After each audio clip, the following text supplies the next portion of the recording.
अस्सलाम वालेकुम रहमतुल्लाह। टाइटल से आप लोगों को पता चल गया होगा कि वीडियो किस बारे में है, और आई नो कि ये वीडियो बहुत लेट है, लेकिन स्टिल मैं आप लोगों से शेयर करना चाहती थी कि पिछले साल में और पिछले कुछ मंथ्स में मैंने जो लेसन सीखे और जो बहुत बहुत इंपॉर्टेंट थे। मैं पिछले कुछ मंथ से बहुत ज़्यादा जो है वो इनएक्टिव रही हूँ, मैं कुछ भी नहीं कर रही थी सोशल, और मैं सिर्फ सो रही थी और शदीद मेरा हेयर फॉल हो रहा था। इतना हेयर फॉल हो रहा था कि जब मैं उठती थी तो मेरे जो बिस्तर पे ऐसे ऐसे ऐसे ऐसे बाल गिरे होते थे, मुझे वो सारे बालों का ऐसे समेटना पड़ता था। खाना मैं दिन में सिर्फ एक टाइम पे खा रही थी और कोई सनलाइट वाला सीन नहीं था, क्योंकि एक तो हमारे घर में सनलाइट डायरेक्टली आती नहीं है, सर्दियों के मौसम में तो बिल्कुल भी नहीं आ रही थी। और ये इतना छोटा सा घर है, बाहर कोई इतनी बड़ी जगह नहीं है कि आप बाहर जा सकें। और मेरे साथ ऐसा होता है कि जब मैं ज़्यादा इंडोर रहती हूँ तो मैं खुद बीमार होना शुरू हो जाती हूँ।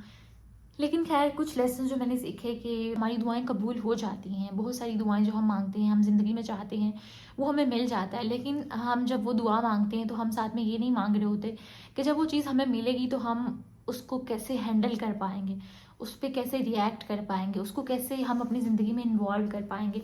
अक्सर ऐसे होता है कि जो चीज़ हम मांग रहे होते हैं वो हमारे लेवल से बड़ी होती है। यानी जो हमारा इस टाइम पे वर्जन है, जो आप जितने आप स्ट्रॉन्ग हैं, वो उस जो वो चीज़ जब आपको मिलती है तो उसके लिए एक स्ट्रॉन्गर वर्जन चाहिए होता है, एक ज़्यादा रिस्पॉन्सिबल पर्सन चाहिए होता है, और आप वो ऐसे रिस्पॉन्सिबल पर्सन अभी तक बने नहीं होते। तो क्या होता है कि जब वो चीज़ें मिलती हैं आपको और जब आप उस सिचुएशन में चले जाते हैं तो क्या होता है कि आपने खुद को तैयार नहीं किया होता, आपको पता नहीं होता कि ये होगा। तो क्या होता है कि वो चीज़ें कोलैप्स कर जाती हैं। आप जो चीज़ें चाहते थे और वो आपसे हैंडल नहीं हो पाती हैं। आपने अक्सर देखा होगा, बहुत सारे लोग ऐसे होते हैं, उनको कोई स्पेसिफिक जॉब चाहिए होती है, किसी स्पेसिफिक यूनिवर्सिटी में उनको एडमिशन चाहिए होता है, किसी स्पेसिफिक कंट्री में वो जाना चाहते होते हैं, कोई स्कॉलरशिप चाहते होते हैं, और जब वो वहाँ पर चले जाते हैं, जब वो जॉब ले लेते हैं तो उनका अगला रोना स्टार्ट हो जाता है कि कितनी मुश्किल जॉब है, या फिर जो है यहाँ के लोग ऐसे हैं वैसे हैं, मुझे अकेले रहना नहीं आता, मैं लोनलीनेस का शिकार हो जाती हूँ, फला फला फला फला फला। तो मेरे साथ ये हुआ कि ये जो घर यहाँ पे हमने लिया, अगर आप लोग मुझे काफ़ी टाइम से फॉलो कर रहे हो तो आप लोगों को पता होगा। तो मेरे लिए ये था कि मुझे एक बड़ा रिस्पॉन्सिबल पर्सन बन के इस घर में रहना था, कि मुझे अपने 3 छोटे बहन भाइयों के साथ रहना था और मैं वहाँ पे बड़ी थी। और जो चीज़ें मैंने सोची थी कि ऐसी ऐसी होंगी, उसमें से बहुत सारी चीज़ें वैसी वैसी नहीं हुई जो मेरे प्लान्स में थी कि हम ये करेंगे वो करेंगे वो करेंगे। लेकिन क्या होता है कि जो हमारे साथ के रहने वाले लोग होते हैं उनको आप कंट्रोल नहीं कर सकते। तो सबसे पहली चीज़ जो मैंने अपनी ज़िंदगी में सीखी कि जब आप वो दुआ मांगें अल्लाह ताला से, कुछ चीज़ें आप मांग रहे होते हैं तो अल्लाह ताला से वो हिकमत भी मांगें कि अल्लाह ताला जब वो चीज़ मुझे आप दें, वो वो रिलेशन, वो सिचुएशन, वो पर्सन, वो प्रोजेक्ट, वो कुछ भी ड्रीम जो है आपका, तो अल्लाह ताला मुझे वो हिकमत भी दें कि मैं उन चीज़ों को अच्छे से हैंडल कर सकूँ, मुझे उतना स्ट्रॉन्ग भी बना दें कि मैं उन चीज़ों को लेके चल सकूँ, मैं उनको इस्तेमाल कर सकूँ। फिर नंबर 2 पे जो मैंने सीखा वो ये कि आप लोगों को कंट्रोल नहीं कर सकते। आप उनके लिए प्लान्स कर सकते हैं, इवन कि आपके जो छोटे बहन भाई हैं, आपकी फैमिली है, आप उनके लिए प्लान्स कर सकते हैं, आप उनके लिए अच्छा सोच सकते हैं, आप उनको रिसोर्सेज प्रोवाइड कर सकते हैं, आप सेक्रीफाइस कर सकते हैं, लेकिन आप उनकी ज़िंदगी अपने हाथों से नहीं लिख सकते। जो आप उनके लिए चाहते हैं वो वैसा नहीं होगा, क्योंकि अक्सर ये होता है कि हमारे सामने बैठे हुए लोग जो हैं वो अपने हाथों से अपनी ज़िंदगी बर्बाद कर रहे होते हैं, अपना टाइम वेस्ट कर रहे होते हैं, उनको कोई पता नहीं होता कि उन्होंने ज़िंदगी में करना क्या है, और आप उनको देख देख के कुड़ रहे होते हैं कुड़ रहे होते हैं कुड़ रहे होते हैं, लेकिन आप कुछ भी नहीं कर सकते। और ये चीज़ हमें समझनी चाहिए, और ये समझने के लिए बहुत टाइम चाहिए होता है। और मैंने पिछले कुछ माह में ये सीखा कि इसीलिए हमारे पेरेंट्स जो होते हैं वो इतना ज़्यादा हमारी स्ट्रेस लेते हैं। मैं अक्सर अपनी अम्मी को कहती हूँ कि अम्मी आप इतना क्यों सोचती हैं, मतलब आप क्यों नहीं जीने देती अपने बच्चों को उनकी ज़िंदगी। हालांकि मेरी अम्मी जो है वो इतनी ओवर प्रोटेक्टिव नहीं है, वो हमें बहुत फ्रीडम देती हैं, बहुत हमें कॉन्फिडेंट जो है वो मेरी अम्मी की वजह से हम हैं। लेकिन उसके बावजूद तो यहाँ पे 3 माह जब मैंने एक बड़ा घर के पर्सन के तौर पे, अभी 6 माह होने वाले हैं, तो मैंने इस चीज़ को इतना जो है वो ज़्यादा फील किया कि जब हम घर में या फिर बड़े होते हैं, क्योंकि मेरी अम्मी ने मुझे ये कहा कि जब मैं इन तीनों को भेज रही हूँ तो तुम्हारी जिम्मेदारी पे भेज रही हूँ, तुम्हारे कहने पे भेज रही हूँ। तो मुझे ऐसा लगता था कि अगर जो चीज़ें हमने प्लान की हैं, सोची हैं, अगर उसके अकॉर्डिंग नहीं हो रही तो मतलब मेरे से पूछा जाएगा, मैं इसकी रिस्पॉन्सिबल हूँ। अगर मेरा भाई जो है जो काम उसको करना चाहिए, जो मेरी अम्मी सोचती है मैं सोचती हूँ, अगर वो नहीं कर रहा, अगर वो टाइम वेस्ट कर रहा है, गेम खेल रहा है और खेलता ही जा रहा है, टाइम पे सो नहीं रहा, तो वो मैं उसकी रिस्पॉन्सिबल हूँ। और उस चीज़ की मैं इतनी स्ट्रेस ले रही थी कि मुझे कुछ समझ में नहीं आ रहा था कि मैं क्या करूँ। कुछ और भी चीज़ें ऐसी हुई कि वो सारी जो चीज़ें मैसअप हो गई, लेकिन जो चीज़ मैंने खासतौर पे सीखी हुई है कि हम लोगों को कंट्रोल नहीं कर सकते। इवन हमारी फैमिली, दोस्त को, जिस शख्स से आप प्यार करते हैं, या कोई भी इंसान हो सकता है, किसी को भी आप कंट्रोल नहीं कर सकते। आप उनके लिए अच्छा सोच सकते हैं, अच्छी दुआ कर सकते हैं, लेकिन आप उनको कंट्रोल नहीं कर सकते। जितनी जल्दी हम ये चीज़ समझ लें उतना ज़्यादा जो है वो हमारे लिए भी अच्छा होगा, उन लोगों के लिए भी अच्छा होगा। और नंबर 3 पे जो चीज़ मैंने सीखी हुई है कि आपकी एक इंडिविजुअल लाइफ है, आपकी एक इंडिविजुअल लाइफ है। हम क्या करते हैं ना, जब हम इतना ज़्यादा अपनी फैमिली में इन्वॉल्व हो जाते हैं, जब हम इतना ज़्यादा उन पे इनपुट डाल रहे होते हैं, उनके लिए सेक्रीफाइसेस कर रहे होते हैं, तो हमें लगता है कि शायद उनकी ज़िंदगी हमारी ज़िंदगी है। जैसे हमारी माएँ करती हैं ना, अगर हम अपनी माँओं को देखें, उनकी अपनी कोई ज़िंदगी नहीं है, उनको कोई मी टाइम नहीं है, उनको नहीं याद है कि उनको क्या चीज़ पसंद है। मैं अभी पिछले कुछ टाइम से जब मैं घर जा रही थी तो मैं अपनी अम्मी से पूछ रही थी ऐसे ही रैंडम कि अम्मी आपको क्या चीज़ पसंद है या फिर आपको क्या अच्छा लगता है, तो उनको याद भी नहीं था कि उनको क्या चीज़ अच्छी लगती है, क्योंकि उनकी ज़िंदगी इतनी ज़्यादा उनके बच्चों के गिर्द रिवॉल्व करती है। तो जब हम अपनी ज़िंदगी इतना ज़्यादा दूसरों पे के गिर्द रिवॉल्व करवा रहे होते हैं तो हमें भूल जाता है कि हमारी अपनी भी कोई ज़ात है, हमें उस पर भी कुछ इन्वेस्ट करना है और हमें उसका भी ख्याल रखना है। तो ये जो चीज़ थी ना, ये बहुत बड़ा जो है ना वो आंखें खोलने वाली चीज़ थी कि आपके बहन भाई, आपके अम्मी अब्बू, आपके दोस्त, उन सबकी अलग ज़िंदगी है। आप उनके लिए अच्छा सोच सकते हैं, लेकिन आप उनकी ज़िंदगी, उनकी टेंशन्स लेके अपनी ज़िंदगी को बर्बाद नहीं कर सकते। आपके अपने ख्वाब हैं, आपके अंदर बहुत पोटेंशियल है, अल्लाह ताला ने आपको बहुत ताकत दी है, बहुत एबिलिटीज़ दी हैं, लेकिन आप उनकी टेंशन लेके जो अपना टाइम वेस्ट कर रहे हैं, जो पिछले कुछ माह मैंने मुसलसल वेस्ट किए स्ट्रेस में, टेंशन में, मुझे समझ में नहीं आता था मैं क्या करूँ और मेरे अंदर इतनी एनर्जी नहीं होती थी कि मैं काम कर सकूँ। छोटी छोटी चीज़ें मुझे पिंच करती रहती थी। तो इस चीज़ को जितना जल्दी हम समझ लें उतना बेहतर है कि हमें एट द एंड जो है ना, अल्लाह ताला ने भी तो क्या कहा है कि क़यामत वाले दिन क्या होगा, कोई भी किसी का बोझ नहीं उठाएगा। माँ भी जो है वो अपने बच्चे को फेंक देगी, जितना छोटा भी बच्चा होगा माँ उसको फेंक देगी। हर एक को अपना अपना हिसाब देना है, अपना अपना उससे पूछा जाएगा तुमने ये ज़िंदगी कैसे गुजारी।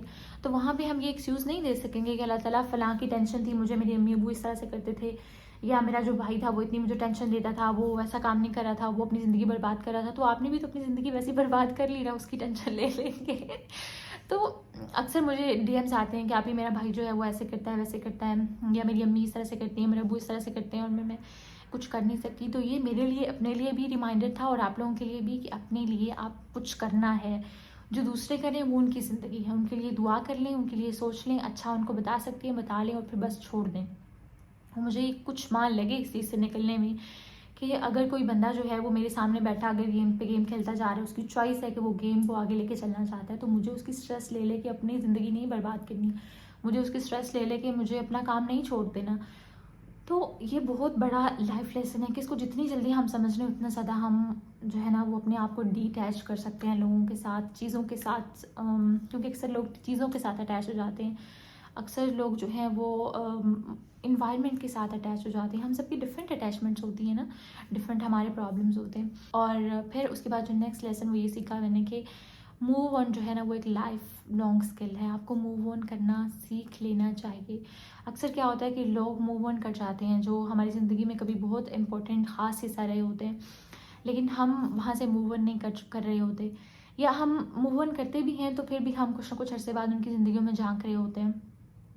तो एक बहुत बड़ी अच्छी सी कोट थी, मैंने कहीं पढ़ी कि अगर आप किसी के लिए दरवाज़ा बंद कर देते हैं ना, तो फिर उसके लिए वो खिड़कियाँ भी बंद कर दें जहाँ से आप उनकी ज़िंदगियों में झांकना छोड़ दें। क्योंकि जितना ज़्यादा हम कुछ टाइम के बाद उन खिड़कियों को देखते हैं, उन दरवाज़ों को नॉक करते हैं, हमारे लिए अपनी खुद के लिए तकलीफ़ होती है। तो जो इंसान आपकी ज़िंदगी से जाना चाहता है उसको जाने दें।